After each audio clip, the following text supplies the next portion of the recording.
I hope you're having a great day and making it an awesome one. In this video, we're going to be talking about a few relatively new tools in Photoshop. Now, when I say new, I don't mean that these tools were brand new and added in 2021 or 22 if you're using that. These tools are relatively new if you look at the whole history of Photoshop. And some of these are useful too. Therefore, in this lesson, we're going to be talking about the Frame tool, the Artboard tool, and also the Curvature pen tool. And most of these tools are design specific. So I hope you enjoy watching this and learning from this. So without any further ado, let's get started. Back in the magical world of Photoshop, and let's start with the Artboard tool. Now the Artboard tool is something you will find in the Move tool group. So right there, if you click and hold, you will find the Artboard tool. Now before we start discussing about the Artboard tool, we need to understand what are artboards.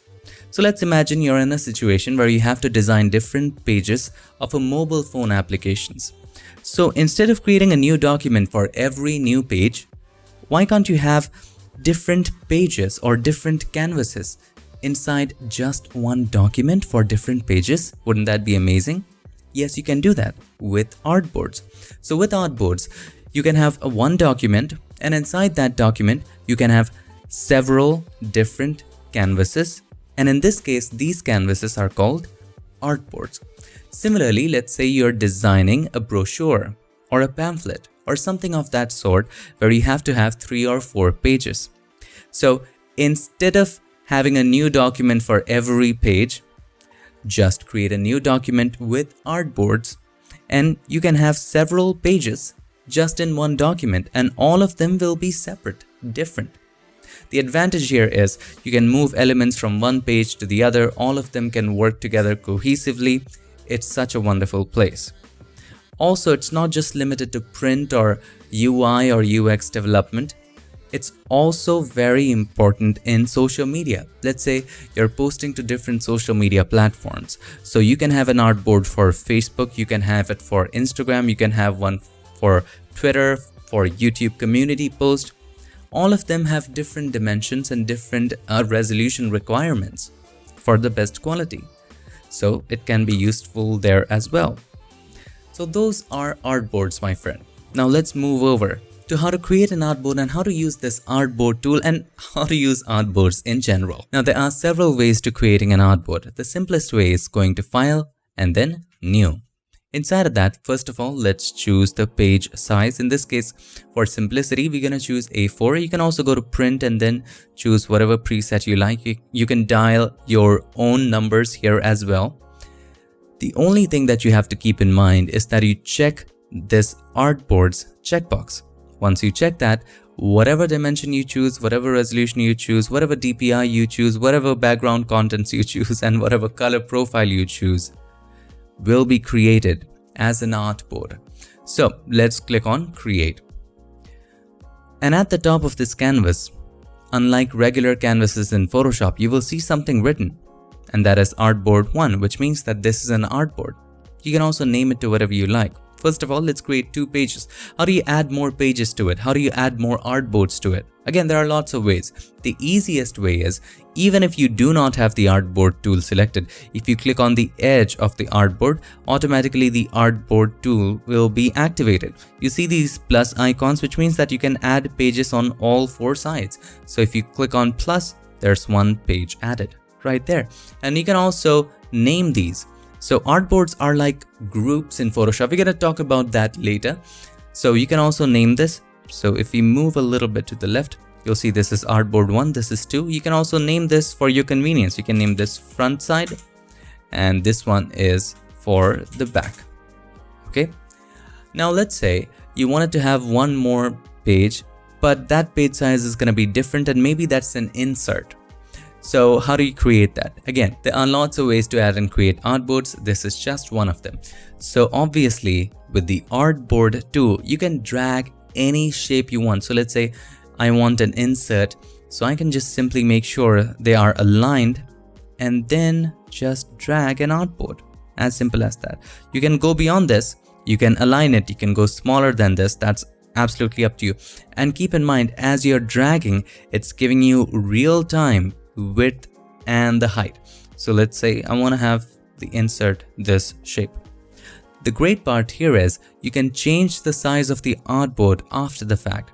So once you have the artboard tool selected and the artboard selected, so this is the front, this is the back, and this is, let's name this insert. Okay. Once you have that artboard selected, you can change its size. So you can increase its height, right? Let's go back by pressing Ctrl or Command Z or Z, however you pronounce it. You can control the width. See that? You can change everything after the fact. You can have a white background, you can have a black background, you can also have a transparent background. That's up to you. Again, as we learned, the properties or whatever tool you select, the features and the properties will be at the top in the options bar. Now you must be wondering, what if I have a regular document PST or an image open in Photoshop and I want to convert that to an artboard? How do I do that? Well, let's say in this example, you have a picture of the sunglass and you want to create an advertisement for it, which is several pages. And you want all the pages to be like this. So let's say this is page 1. How do you add page 2? To be able to add page 2, this has to be page 1, which means this has to be an artboard. How do you convert this to an artboard? Well, first of all, let's write something just for fun. And we're gonna write sunglasses. Very generic. And let's color this white. And with the move tool, let's place it in the center. Now there's a reason I'm creating multiple layers. I'm going to tell you later. Okay. All right. So let's say this is the first page and you wrote some more copy and different stuff.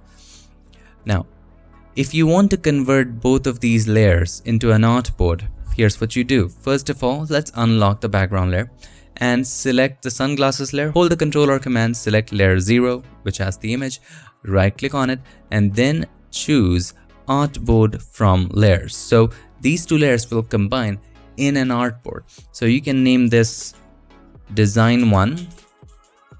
By default, the width and the height will be same as your image, as your canvas. Hit OK. And this, as you can see, if you zoom out, this is design 1. And then you can just add more. Just click on the edge, plus, and there you have it. And design 2. One more use of artboard is that, let's say you are a graphic designer and you want to send different design suggestions or different versions to the client to select what he or she wants. So in this case, you can have several artboards with different design versions. Very convenient for your client to select which one they like, or which one they like and they want to make changes to it. Maybe they want fonts from the first one, maybe they want the colors from the fourth one and they want to combine. It's very easy this way. By the way, don't let your clients give you too much suggestions because you are the expert, remember that. Now it's time for us to go deeper in detail to learn how to work with artboards, and this time you're gonna do it with a cute little example of creating a happy birthday card. Let's get started. So let's go to File, New, whatever size you want you can choose. For our example, let's go to Print and let's see all the presets. We can go with A5 or A4. For simplicity, let's choose A4 so that everything is standard. This preset is available even in older versions of Photoshop. So let's go with that and let's create it. And also we forgot something. We forgot to make this an artboard. So we should have checked the artboard box. What do we do now? No big deal. Just unlock this layer, right click on it and then choose Artboard from layers. And this, my friend, is an artboard. Now, one more thing you can do here is name it. So this is the front side of the birthday card. We want one more page. That's going to be the back side. So simply click on the edge of the artboard, click on plus. By the way, there's a white layer. We don't really need it. So let's delete that. Okay. And that's going to be the back side. So let's double click on it and name it back. All right. Now that we have named the layer, let's start adding the elements. Now I do have an illustration already ready for the first page. Now keep in mind these are AI files, which means these are Adobe Illustrator vector files. And by this example, you will also learn how to add Illustrator files to Photoshop as well. Now let's just drag the page one and drop it into Photoshop in the front artboard. And we definitely want the first page. Hit OK. Now it's added at the back because the back artboard was selected. No problem at all. Just hit enter, and this is an opportunity for us to learn how to move elements from one artboard to the other. So let's just drag it and drop it right there. As you can see, just like in a group, it jumped from one group to the other. So it was inside the back, now it moved to the front. Now let's adjust it and make it a little larger, like this, and it works perfectly. One thing important for us to learn right here is artboards are special kinds of groups. So it is either inside the front or inside the back. What if you try to take it out of both of these groups? Well, all you gotta do is to drag it outside. And now, as you can see, this is out of both of these groups and this is independent. When you export it, Photoshop just won't see it. This is absolutely independent right there. Now you can also convert this again to page number 3 or whatever you wish, but just keep in mind this is independent. Let's just add it to the front. Now it goes inside the front. Okay. Now, what if you want the front to act like a canvas so that when you make it go out, it doesn't go out and become independent? What if you don't want that to happen? Well, let's bring it to the front again, and all you have to do is to lock it to the artboard, and there's a button for that. You see this button right there? That is used to lock it. It prevents auto nesting. So in simple words, when you just lock it and you just click on it, you see that lock? You can still move it, but if you take it out, it's still inside the front. You just can't see it. It's still in there, just as happens with a regular document in Photoshop. See, it won't even go to the back. It's locked to the front. Okay, so let's just adjust it accordingly, and that's how it works. Unlock it by simply clicking on the lock. Now let's add elements for the back side. So we're gonna go here. I already have the page 2 element. Let's just drag it and drop it into Photoshop. Make sure that the back artboard is selected. Right now the front is selected. So even if I try to add it to the back, it's gonna add it to the front. So let's go back. Let's delete this. Make sure back is selected. And how do you select an artboard? Just select it right there on the layers panel. Another simple way to select an artboard is simply click on the text right there. So if you click on the front artboard is selected. Click on the back artboard is selected. Another way is if you select any of the layers inside an artboard, that artboard will be selected. For example, this page 1 layer, this image layer that we just added, if you select that layer by holding the Control or Command and clicking on that layer, because if you hold the Control or Command, the auto select will be checked for a moment, and if you select that layer is selected, and as a result the front artboard is selected. See, so let's select the back artboard and then just drag and drop it. So if I now drag it and drop it into Photoshop just like this, see, it will be added to the back. So let's make it a little larger. Good. All right. Now let's add one more element. I have a beautiful illustration of a cat. So let's just drag it and again drop it to the back side and make it a little smaller, adjust it. Let's bring it down a little bit, just like this. Looks fantastic. And there we go. Now let's add some text. Now in this case, let's say we want to write happy birthday, but curved in a circle. How do we do that? Well, first of all, we need to make a circle. So with the help of the ellipse tool, let's make an ellipse. Something like this. How do you feel about that? That looks pretty good. Okay. Now we don't want any fill on it. So click on the fill. No fill right there. No stroke right there. You just want to move it. Press Ctrl or Command D and you can adjust it accordingly. So I'm just gonna place it right here. Okay. Now on this ellipse, we're gonna type it. So with the type tool selected, just click on the line, not inside, otherwise it will fill the inside. Just click on the line right there. Whoops, I accidentally clicked on the inside. Let's go back. With the text tool, click on the line. Just when it shows you that curve, not the circle, click. Okay, let's type in happy birthday. We want this to be center aligned, so make sure center aligned is checked. And you can move the alignment by using this point. Hold the Control or Command, see this small point right there. You can just move it to the center, or you can just write happy in there, birthday in the second line. Anyway, so here you have happy written, and I'm gonna choose the font Argo one. By the way, I got this font from Adobe Fonts. And if you're a Creative Cloud member, it's very easy. Just go to fonts.adobe.com, choose whatever font you want, just activate it. It will be added to Photoshop automatically. Now let's make the text size a little larger. Okay, so this, all right, so that's gonna be too big. Let's go for 50. What do you feel about that? Okay. Now also, I want less gaps between them. We learned how to do that in the text tool lesson. Hold the Alt key or the Option key and the left arrow key to decrease the space between it. Okay, and that is called tracking. Let's make it a little larger. Let's go for 60. See how that feels. 60 is good too. And we're gonna move it up just like this. You can change the color if you want. Double click on the T and then you can choose whatever color you wish. I'm gonna choose this color. Just pick this color. Happy. Okay. And just copy this. Hold the Alt key or the Option key. Just click and drag and release it. And in this case, let's type in birthday.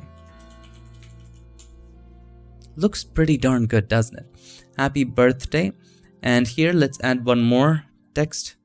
This is not going to be related to the circle right there. This is going to be independent. And let's name him Kermit. Okay. I like Kermit the Frog, so I've just named it that way. Let's add a little space.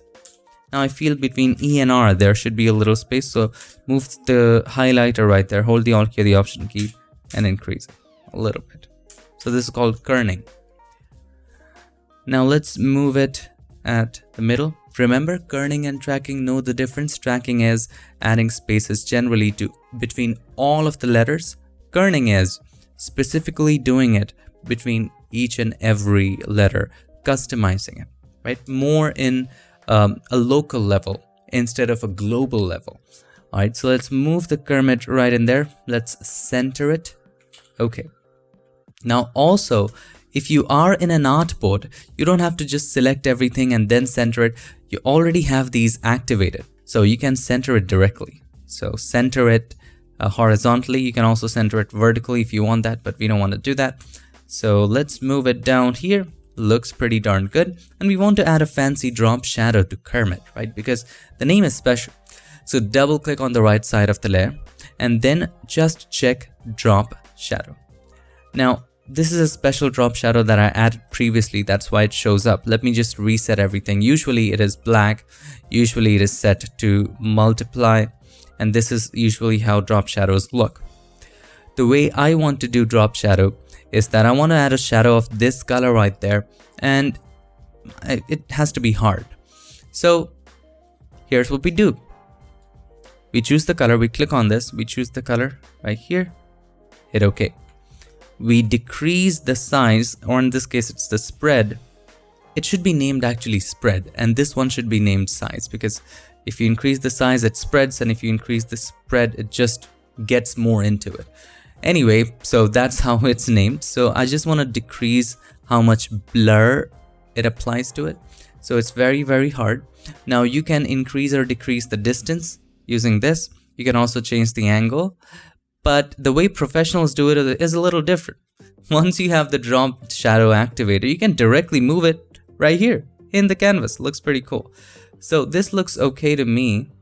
And now I can increase the opacity all the way high and change the blend mode to normal. I don't want to darken it. I want to keep it same. Looks pretty good. Hit OK. And there we have a pretty good birthday card. Now inside, let's say we want to add some text to the back side. We can also add some text right there. So with the text tool selected, you can just make a text box. Now you can also center this by making sure that once you have the layer selected, you can just center it horizontally. Also, we don't want this font. So I'm going to use Pedestria MVB regular, and it looks crazy. You just have to go to the character settings and reset everything. Let's make it 0. And also the leading here is very less. If you don't remember what leading is, it's the space between two lines. So let's set it to automatic. Now it looks legit. And let's decrease the size to, let's go for 18. What do you feel about that? Or let's go for 24. Let's write something. May your birthday be as beautiful and wonderful as UR. Pretty good line. Let's make it bold. We're gonna go with the bold one. Let's give it a color, and this time you're gonna choose this blue color right there. Use color in themes. Just don't use a lot of colors. If it's in the theme, it looks good. Now you can also make the text a little larger than that. So let's go for 30. And this is a wonderful birthday card. And by the way, you can always change the size of these artboards. So let's talk about dimensions and changing the sizes and probably the orientation. So let's look at this artboard. Let's say you want it to be a little bit longer. Let's say you have a longer page and you want to change it. So you select that artboard. You can also select the text of that artboard. So let's click on the front, or you can also simply click on the text right there. By the way, if you cannot see these front and back text, it is because you accidentally pressed Ctrl or Command H. That's for hide. If you press that, that goes away. So if you're not seeing this, you know what to do. Press Ctrl or Command H. All right. So you have the front and back, and I want to make it a little longer. You can just increase the height. And there you have it, a little longer. So I want to increase it that much. Probably let's go for 3868. And we have to choose the same for the back, 3868. Okay. And that's how you do it. And then you can always just increase the size of the layer. So let's select that layer, and then also you can select both of these together. So select page 1 elements and page 2 element. Control or Command T, you can just make both of these bigger at the same time. Let's put the anchor point at the top and make them bigger like this. And then you can adjust it according to your preference. So I'm going to select this one and adjust it, center it accordingly. You can do the same with the page 2 element, center it accordingly. And then you can move the text down a little bit, and that's how you do it. You can move this text, and by the way, you can select the layer here, or the other way is you can hold the Control or Command and click on that element, and that layer will be automatically selected. So let's say you want to select the cat layer. So you can hold the Control or Command, click on the cat, and the cat layer is automatically selected.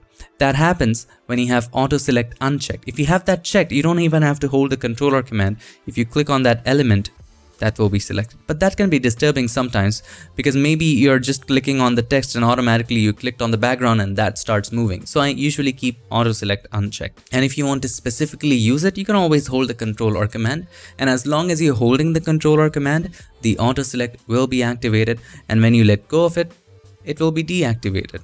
Pretty convenient. By the way, there's one more way of changing the size of your artboard. It's simply that you can go to the properties panel. So if you don't see the properties panel, let's go to window and make sure properties is checked right there. Now when the properties panel, just make sure that the artboard is selected. And once you have the artboard selected, you can have the artboard background color. You set it to a preset, set the dimensions to a preset. You can change the size of it, width and the height, and you can also link it so that the width and the height increase in proportions. Okay, it's just breaking the boundaries, don't mind that. You can also set the position of the artboard. So if you want to move the artboard to the left or the right, you can also do that. Let's set it to how it was, and there you go. Also, if you ever want to change the orientation of the artboard, you can do that too. So you can do that with the artboard tool and also the properties. Just as you click there, automatically the artboard tool will be selected and everything would show up. You can also click on the edge, that way it'll happen as well. And to change the orientation, just click on this button. Now the orientation is changed, and Kermit is independent right now because that doesn't fit. Let's do it with the backside. So if you have the backside selected, now have a look, the orientation is now changed. Now sometimes when you're creating artboards, you might not have them aligned. So let's say these are the two pages, and let's say I moved this artboard right there. Okay, you can also click and drag these artboards from the text right there. Yes, you can do that. So with the artboard, I created a few more inserts inside artboard backside, or maybe this is an insert, and maybe there's an additional page, or there's a coupon card. I don't know. Maybe this is a return gift for everyone who comes to the party, or Amazon gift card, whatever it is.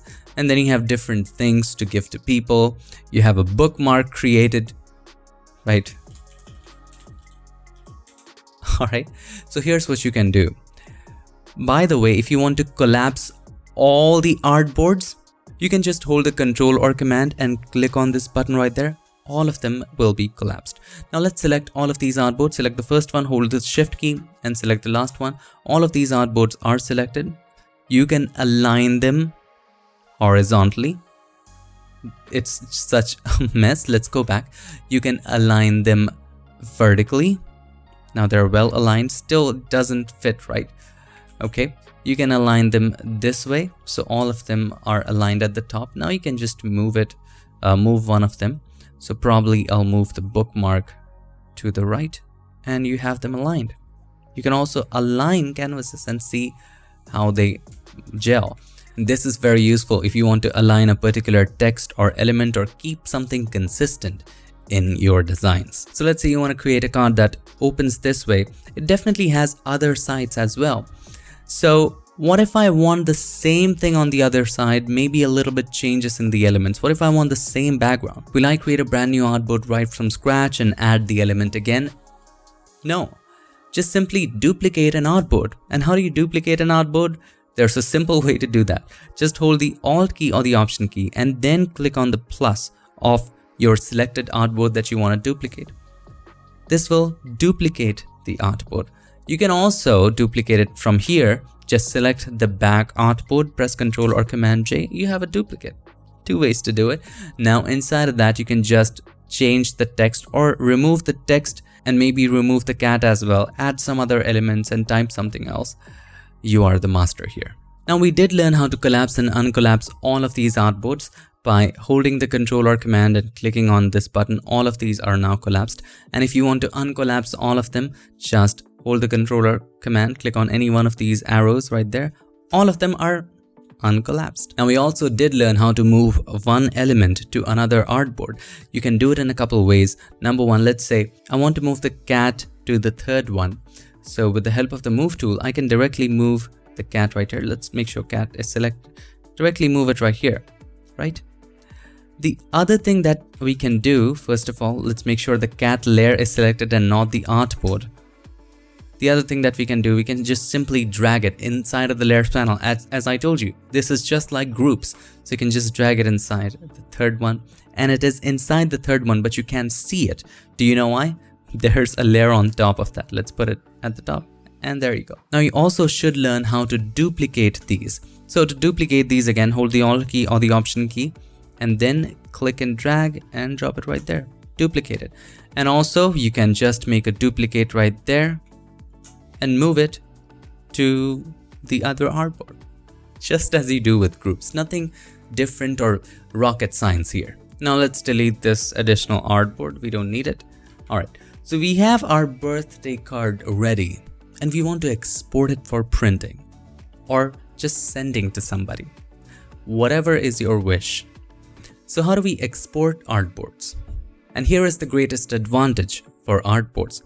You can export different artboards as separate files. You can also export them as a PDF, as different pages. Isn't that amazing? So all you have to do is to go to File, Export, and there you have it, Artboards to Files.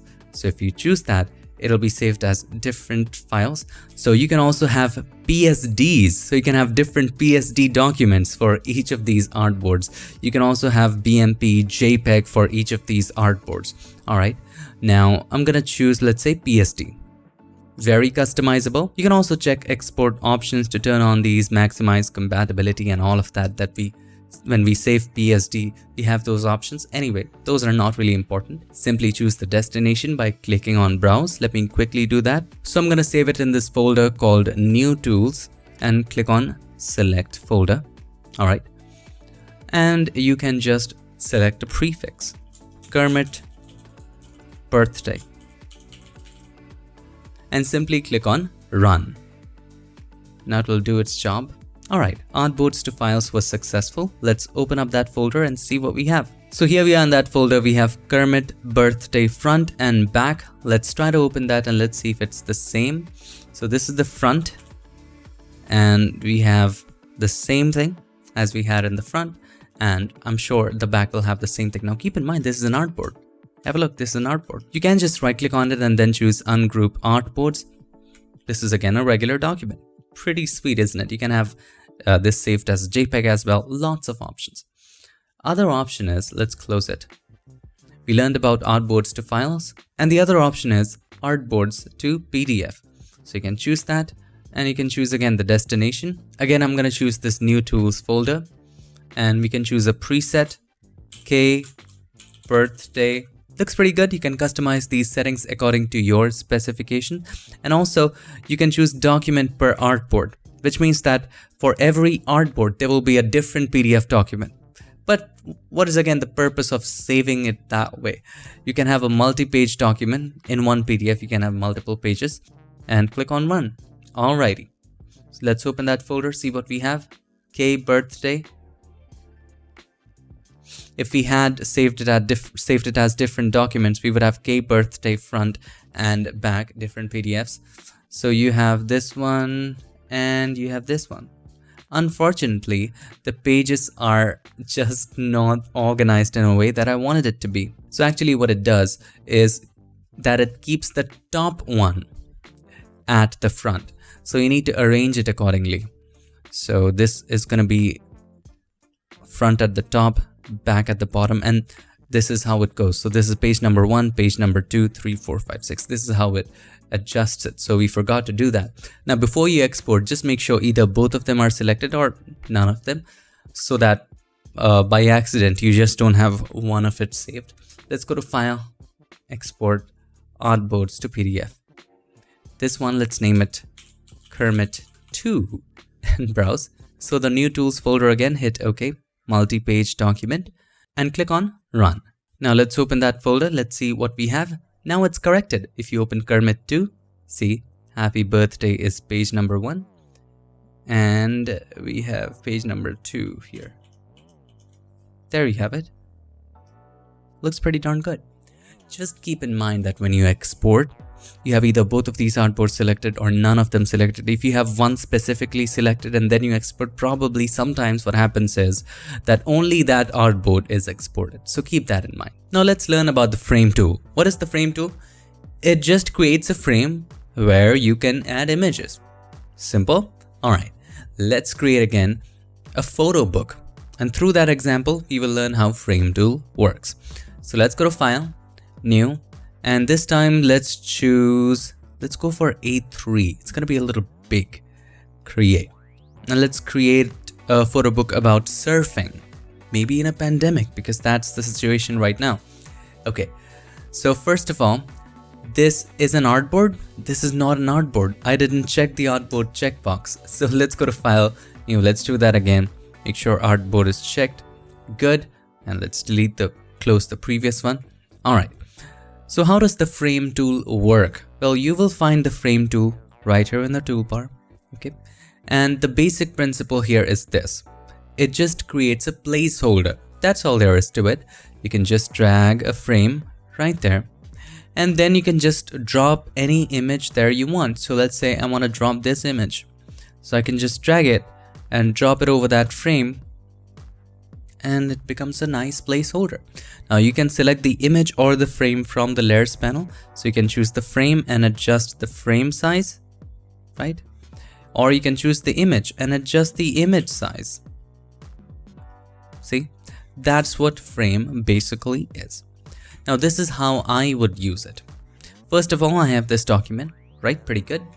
Now we want to add some margins to it. First of all, let's add a couple more pages, 3 pages. So with the move tool, let's click on the edge right there and plus. All right. So this is page 1. This one is page 2 and page 3. Okay. Pretty 3 pages. Now let's draw some margins. I want margins on all of these artboards, and this is something you can learn about artboards as well right here. So let's go to View, New Guide Layout. I don't want any columns here, or maybe I want them, but not right now. And let's add some margins of 100 pixels. You can also increase it to 150 at the top. Whoops, I missed something. Let's go to view, new guide layout, 150 at the top. You want the same on the left and the bottom and the right as well. So make sure all of the sides are the same. Okay, cool. Now I also want to clear existing guides so that double guides don't show up. That was from the previous guides, and this looks pretty good. Also, we want it on all of the artboards, not just the one that is selected. So from selected artboards, choose all artboards. You can also pick an artboard from here if you want to. Let's pick all artboards. And in all artboards, I want the same margin, of course. Hit OK. Alright, now you cannot see it in the other artboards because page 1 is selected. If you choose page 2, it'll show up in page 2. It is there. Now let's add a frame right here. So click on the frame tool. And now when you add a frame, it'll just stick to that. And it'll maintain the margin. If it doesn't, you can go to view and make sure snap is checked. So if snap is not checked, it won't snap to this. If that is checked, see how it snaps to those, sticks to those? Alright, the frame is there. Now on top of it, I want to write something. So let's type in surfing. And the font that we're going to choose is Cortado. It's already chosen. And let's make the text a little larger. It's white so that therefore you cannot see it. Double click on the T and let's just color it something off-white so that you can see it for now. Let's center the surfing. Let's choose that. And you don't have to select all of it or do any of that, or you don't have to click on the 3 dots and choose align to canvas or any of that. Just center it directly. That's the advantage of artboards. Alright. Now you have the frame right here, right? All you have to do is to drag and drop the image. I already showed you how to do that. The other way is with the frame selected, you can go to file and then place embedded, and then you can choose that image and click on place. See, it's placed. Now if you want to adjust the image, just select the image, press Ctrl or Command D and adjust the image accordingly. Move it up or bottom, that's up to you. So this is good. If you want to adjust the frame, just select the frame and then adjust it accordingly. Right, you can just make it thinner, shorter, wider, up to you. I already have decided the frame size. Let's change the surfing text to white. Double click on the T. Let's change the color to white. And let's write surfing in a pandemic. So let's add one more text right there. In a pandemic. Okay. Let's change the font to Babus. Bold. Make it a little larger. This much.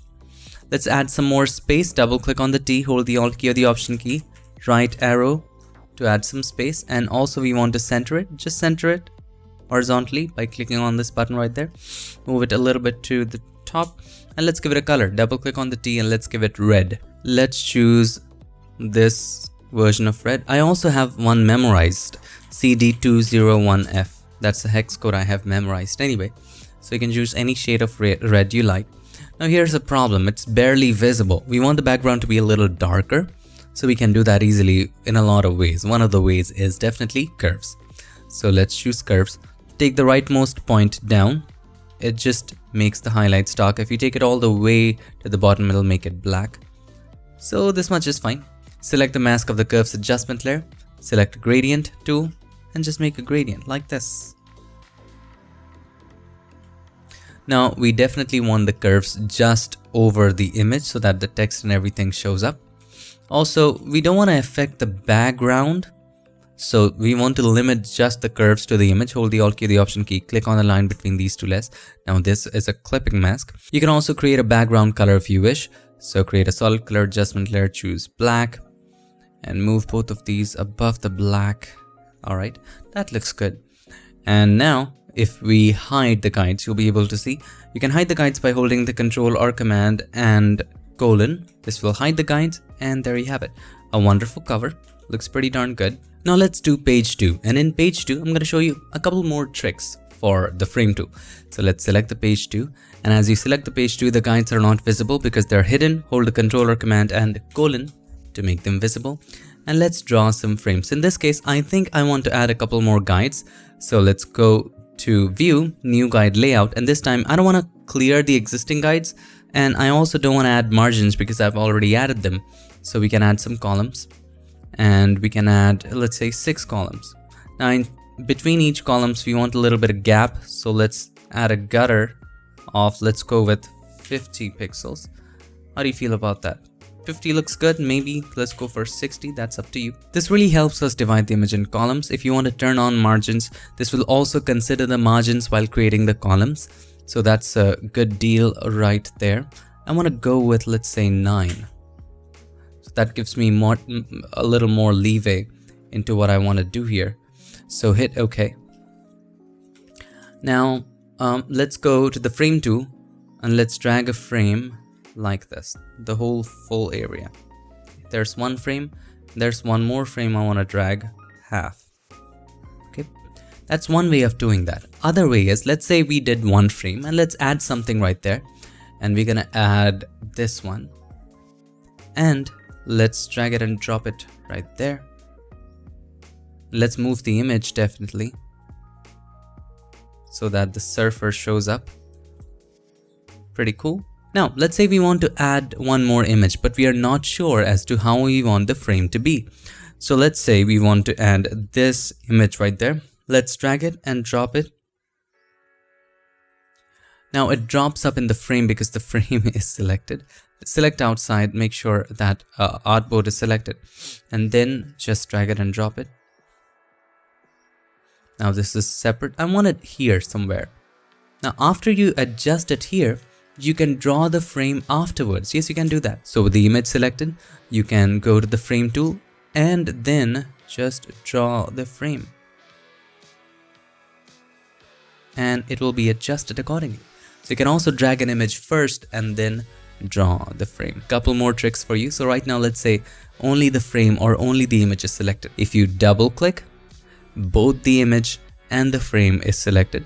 If you double click again, just the image is selected. Also, let's say one of them is selected. If you just shift click, hold the shift key and click on the layer, both of them are now selected. Pretty cool, isn't it? When both of them are selected and then you resize, both the image and the frame size changes. And just like an artboard, let's say you just have this frame layer selected and you just want to adjust the frame and not the image. So if you click on the edge of the frame, just like this, only the frame will be selected. So that's another trick right there. Now you can adjust the frame accordingly. And by the way, if you're interested, you can also add stroke to the frame. Yes. So if you have the frame selected and you open up the properties right here, you can have stroke. See, you have the stroke option right there. And you can also find an image for it inside Adobe Stock. You can open libraries, place from local disk. That's what we did. Okay, so you can just add a stroke to it. Let's say I want this red that I added previously. Yes, it looks like a good color. Once we have chosen that color, we can just increase the stroke size and it adds that stroke. Super cool, isn't it? So let's go for 40 here. You can also make sure that the stroke is inside. You can keep it in the center. You can also keep it outside. Again, that's up to you. Now you can do the same for the other frame as well. Choose that, and then you can choose the same color and go for 40. So that is something that can be done as well. So just wanted you to know that you can add some stroke to it. So I don't want any stroke on either of these. It looks pretty good. Now let's add some text. So we're gonna add a text box right there. And let's make a box just like this. It'll snap to the margins. And you can choose whatever font you want. So for this one, we're gonna go with Minion. And we will just reset everything. We don't want much space. And we want to set the leading to automatic. And then you can just always paste lorem ipsum. And pretty good. Now make the text a little larger. Let's go with 24. You want to align them to the left. Let's go with 18. 18 looks better. And definitely we want to put up a heading. Change the color to dark gray or something. And the heading can be precautions to take and put the heading on a different line. Select the heading. We want to center align just the heading and change the font again to Babus. You want to keep that consistency, and you can change the heading size as well to, let's say, 36. There you have it. Zoom out. A very nice photo book that we can create right here. You can also justify the text if that is your style. So we can select just the body right here and then go to paragraph properties, and you can justify it if you wish, if that is your style. That really helps you keep it consistent. Some people don't like it, some do. That's up to you. Now there's one more page right here, and we're going to use this page to learn how to convert any shape to a frame. Yes, you can do that as well. So you can have any shape converted to a frame, or you can also have text converted to a frame as well. So for page 3, let's have it selected, and then let's type in something. And this time we're going to use the font Cortado. Okay, let's type in be safe. Okay, let's make it a little larger, and you can convert anything, any shape, to a frame as well. So let's keep it this way. Let's center it. Now right click on the layer and then choose convert to frame. Hit OK. Now this, my friend, is a frame. So all you gotta do is to drag and drop any image that you want on it, and it'll be placed that way. If you want to adjust the image, just adjust it the way you like it, and it's pretty good.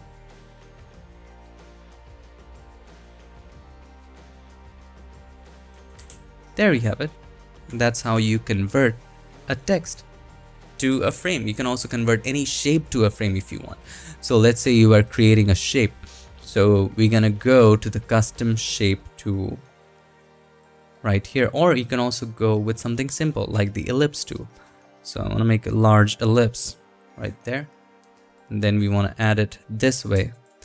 Okay, and right click on it and then choose convert to frame. Hit OK. This is a frame now.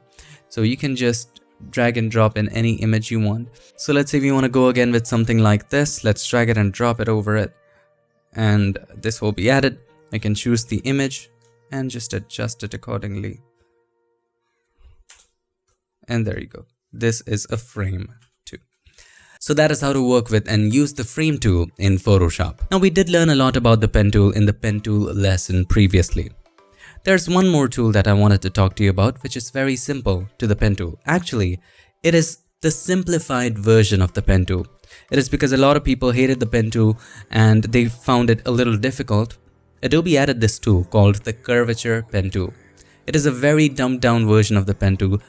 I really don't recommend using it, but something that you should learn as well. There's no harm in learning, and this is how it works. So the Curvature pen tool is, as expected, in the pen tool group. Just click and hold and choose the Curvature pen tool. And let's say we want to select these piece of sunglasses. And the way it works is that it doesn't have any handles or bezier to work with. All it has are points. So let's say I want to start creating the path. Just click to create a point. Click to create another point. Now as you can see, it is straight. It's not a curve. To create a curve, you create a third point. Now it begins to just add a curve. Now in here, you want to add another point. Now it is in a curve. But it's not particularly in a curve where it matches, right? So how do you adjust it? If this was a pen tool, we would have just adjusted the handles and it would be perfect. But in this, Adobe tried to make it simple. All you have to do is to click here, add a point, and move up. Okay. Similarly, let's continue right here. Again, as you can see, the curve is not in a way that I wanted. It just goes a little inside. Let's go right here. Again, here we left in something, so you might have to probably add a point here and then move it up. So that's how you go with this tool. Now you must be wondering, how do I make a corner with this? So let's say right now, if I do this, it'll be a very bad curve.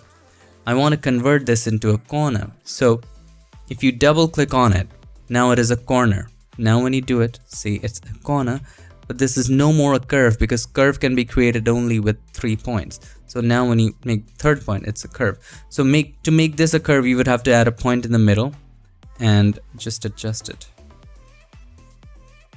Okay, you see how this works? Okay. Also, if I do something, this will be a curve. So I want to double click on it to convert it into a corner. Anytime you want to convert a curve to a corner, just double click on it. So let's say we made some like this. Okay, I want to convert this into a corner. This is a curve right there. So you double click on it. Now this is a corner. So to add a little bump, so you have to create a point to add a little bump right there. And then continue. Keep in mind, the curve can be only created with 3 points. So add the third point. Now this is a curve. So that's how you continue selecting this sunglass. Now just keep in mind, if you're creating a path, if you come across the situation where you're creating all these curves and just suddenly there are straight lines to create, all you have to do, just start double clicking. So let's say from here there are only straight lines. You double click, you double click, you double click. So instead of single clicking, which will create a curve, you just double click. See, it creates straight lines. Now, whatever you do with this, it is still a path. No matter what, even if you're using the curvature pen tool, it is still a path. It still has all those handles hidden inside. So you can still edit it as a regular pen tool by choosing the direct selection tool, and then you can select that path. You still have all these handles. You still have it. It is just that it's in the back end. It's still there. But when you work with the curvature pen tool, these don't show up. Now you can adjust it accordingly with these as well. Even if you're working with the pen tool, right, the regular pen tool, and then when you select one of these, you see these handles too. So you can work with these handles just as we did before, holding the controller command and moving these. And then if you want to add something, you just click on in there, subtract something, just click on in there. If you, just as you select the curvature pen tool, all of those handles go away and you have to just work with points. Now I'm not saying the curvature pen tool is bad. As you saw in the demonstration, it was pretty darn easy to use. But for my personal taste, I don't like it because of a couple reasons. Number one, you have to create a lot of points to be able to generate the curve that you desire. And the more points you create, the less efficient you are, right? The lesser points you have to create, if you're using the regular pen tool and just adjusting those curves with those handles, the more efficient you are, right? If there are too many points, lines have a tendency to go up and down and not in a straight, clean path. So that is number one, efficiency, and number two, definitely, which goes with point number one, and that is the ability to control and modify. It's just a lot when you're working with the regular pen tool. But it doesn't mean, again, that the curvature pen tool is bad. It's just that I don't like it. And we both, you and I, don't have to agree on everything. My job is to tell you. And it is you who has to decide what you like. And if that works for you, that's the best tool for you. Each of us have our own preferences, and that's perfectly fine. Just to make it clear, regarding everything I teach in this course, I do not want to tell you what to do. I want you to figure out, I want you to be creative and find out what's your favorite, what works for you, what you like. My job is to just introduce you to these tools, just show you the concepts of how they work. That's it. It is up to you. You are the artist. I just shared my personal opinion, and you can have your opinion too. And I actually want you to have your opinions and your own preferences, and that's what makes you a great artist and a creative. I hope this video helped you. See you in the next lesson. Till then, stay tuned and make sure that you keep creating, keep experimenting.